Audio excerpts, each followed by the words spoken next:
بسم الله الرحمن الرحيم.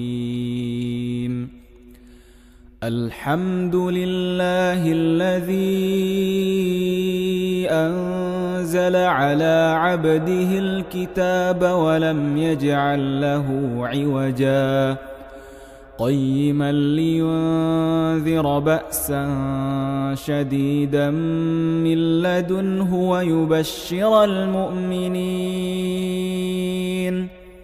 ويبشر المؤمنين الذين يعملون الصالحات أن لهم أجرا حسنا ماكثين فيه أبدا وينذر الذين قالوا اتخذ الله ولدا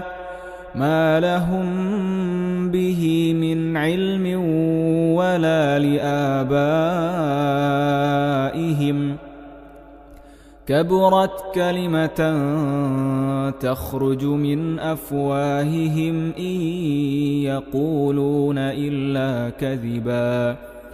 فلعلك باخع نفسك على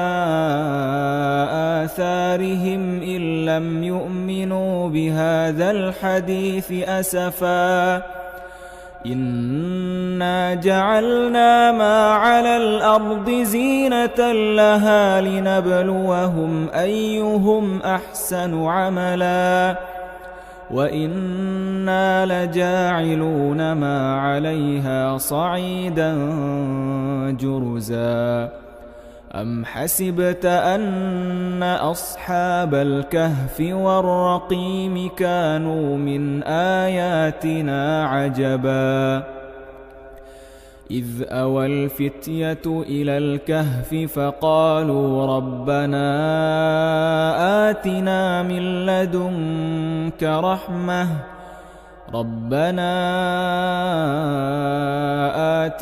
من لدنك رحمة وهيئ لنا من أمرنا رشدا.